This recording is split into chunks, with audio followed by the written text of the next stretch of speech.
E se uma única ideia pudesse tirar o mundo do seu pior pesadelo econômico? Bom, essa ideia veio de um homem, John Maynard Keynes. Ele não foi só mais um economista, não. Ele foi um verdadeiro revolucionário que bateu o pé e disse que, no meio de uma crise, as regras antigas simplesmente não funcionam mais. Hoje, a gente vai mergulhar em como o caos da sua época forjou ideias que, até hoje, moldam o nosso mundo. Desde o jeito que a gente combate recessões até o próprio papel que o governo tem nas nossas vidas. Nossa jornada vai passar por 6 momentos-chave. A gente começa com o homem por trás da teoria, para entender a filosofia que movia ele. Depois, vamos ver a previsão assustadoramente certeira que ele fez depois da Primeira Guerra Mundial. Aí, a gente mergulha na sua obra-prima, que nasceu no meio da Grande Depressão, e explora o centro psicológico da teoria dele. Por fim, vamos dar uma olhada na sua visão ousada para uma nova ordem mundial e, claro, fechar com a pergunta: até que ponto as ideias de Keynes ainda estão vivas hoje em dia? Para começar, para a gente entender Keynes de verdade, a gente tem que apagar da cabeça aquela imagem do economista moderno, sabe? Aquele cara perdido em planilhas e gráficos. Para ele, a economia não era um jogo de modelos abstratos. Era, na verdade, uma missão com um propósito profundamente humano. Essa ideia que a gente vê aqui foi a base de tudo para Keynes, uma lição que ele aprendeu com seu mestre Alfred Marshall. Pensa só no quão radical isso era na época. Enquanto muita gente queria que a economia fosse uma ciência exata, tipo a física, com leis que nunca mudam, Marshall e Keynes insistiam que não. Ela era uma ciência moral. O objetivo principal não era só estar certo em um modelo teórico, mas ser uma caixa de ferramentas para, de fato, melhorar a vida das pessoas. E foi isso que preparou o terreno para a grande batalha intelectual do seu tempo, que está perfeitamente ilustrada aqui. De um lado, a visão de Keynes focada nas pessoas, que entendia que o mundo é bagunçado, é incerto. Do outro lado, os modelos matemáticos super elegantes, mais rígidos, de pensadores como Leon Walras. O mundo deles era o do equilíbrio geral, um sistema perfeito onde todo mundo tem toda a informação e o mercado, como se fosse mágica, sempre se corrige sozinho. Keynes olhou para o mundo real e falou: peraí, não é bem assim que as pessoas ou as economias funcionam. E olha, não demorou muito para essa abordagem dele do mundo real ser colocada à prova. O primeiro grande ato público de Keynes não foi um artigo acadêmico complicado. Foi um aviso, sabe? Um aviso visceral, público, contra uma catástrofe que estava se formando: o Tratado de Versalhes. Olha só a velocidade com que tudo aconteceu.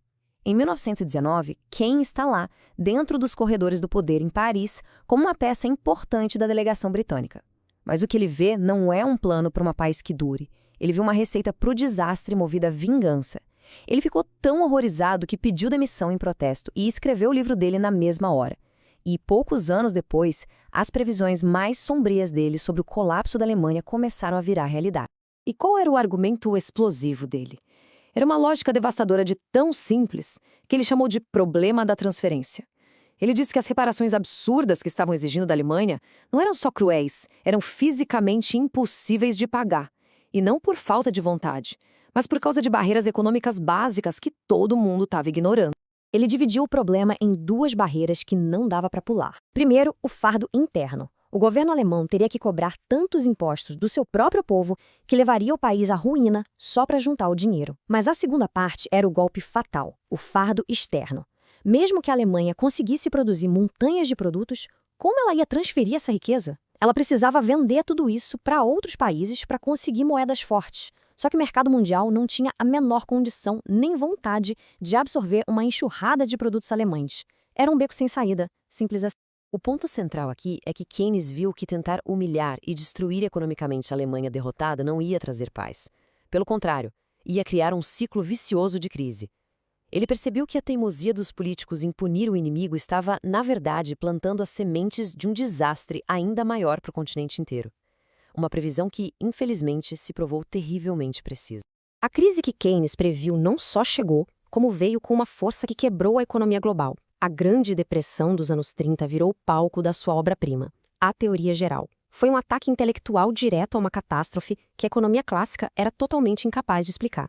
Para a gente ter uma ideia da urgência, olha só esse número. Em 1933, o desemprego na Alemanha chegou a inacreditáveis 44%. Nos Estados Unidos, passava de 25%. Isso não era uma recessão qualquer, era um colapso social completo. E as teorias econômicas da época não tinham nenhuma resposta. É aqui que Keynes vira um século de pensamento econômico de cabeça para baixo. A visão clássica, a tal da lei de Say, dizia que a oferta cria a sua própria demanda. Basicamente, se você produzir, alguém vai comprar. Keynes olhou para as fábricas paradas, para os milhões de desempregados e disse: isso está obviamente errado. Ele argumentou o contrário. O que manda no jogo é a demanda efetiva.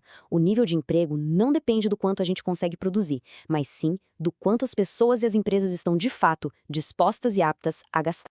Mas ele foi ainda mais fundo, foi na própria motivação de uma economia moderna.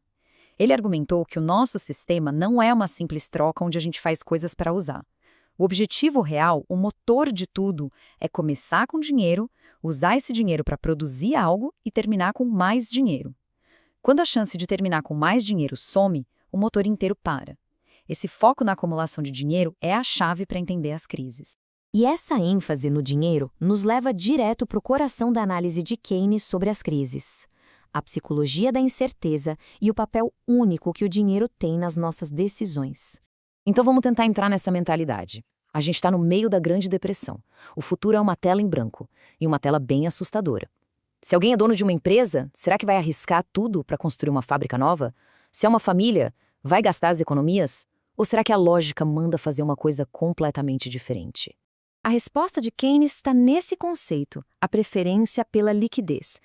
Ele argumentou que quando a incerteza é gigante, a decisão mais racional do ponto de vista de cada um não é gastar, nem investir, mas sim se agarrar à segurança do dinheiro vivo.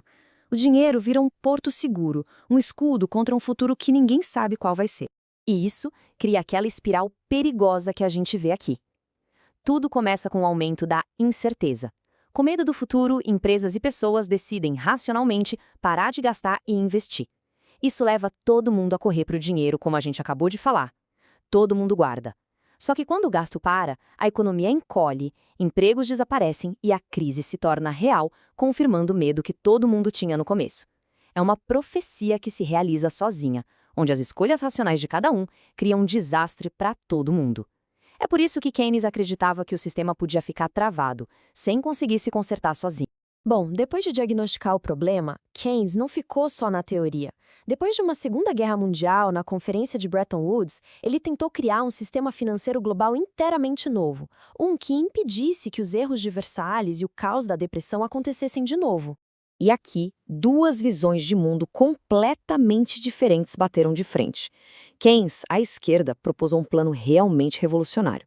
Ele imaginou uma nova moeda internacional, o Bancor, e um sistema baseado em simetria. O pulo do gato era que tanto os países devedores quanto os países credores teriam que se ajustar para corrigir os desequilíbrios. A responsabilidade era de todo mundo. Mas o plano americano, que acabou ganhando, era assimétrico. Ele criou o FMI que a gente conhece hoje e jogou quase todo o peso do ajuste nas costas das nações mais fracas, as devedoras, garantindo o poder dos credores, como os Estados Unidos. Mesmo que o plano dele para a ordem mundial não tenha sido adotado por completo, as ideias de Keynes para a economia doméstica transformaram tudo. Vamos ver como a influência dele continua forte até hoje. Esse gráfico simples aqui mostra uma das mudanças mais profundas do século XX. A conclusão central de Keynes, de que as economias sozinhas podem falhar de forma catastrófica, levou a uma ideia totalmente nova. O governo tem a responsabilidade de intervir e estabilizar o sistema. O resultado, como dá para ver, foi um aumento gigantesco e permanente do papel do Estado na economia no mundo todo. Foi aqui que nasceu a macroeconomia moderna. E esse legado não está só nos livros de história, né? Ele está na estrutura da nossa rede de segurança econômica hoje. Coisas que a gente acha super normais são herança direta do pensamento de Keynes. O seguro-desemprego, que ajuda a manter o consumo numa crise, pacotes de estímulo do governo para combater recessões, a previdência social e a própria ideia de um banco central gerenciando a economia. Tudo isso foi desenhado para ser uma barreira, para evitar aquele tipo de colapso total que Keynes presenciou. Isso tudo nos traz para a nossa pergunta final. As crises de hoje podem parecer diferentes, né? Seja o colapso financeiro de 2008 ou pandemias globais. Mas as forças por trás delas, como a instabilidade, o medo, a psicologia humana, continuam as mesmas. Keynes nos deu uma lente para entender um mundo governado pela incerteza. A questão que fica é, as ferramentas que ele criou nas crises do século XX ainda são as certas para a gente construir um futuro mais estável no século XXI? As ideias dele continuam tão importantes e tão debatidas hoje quanto eram há quase um século.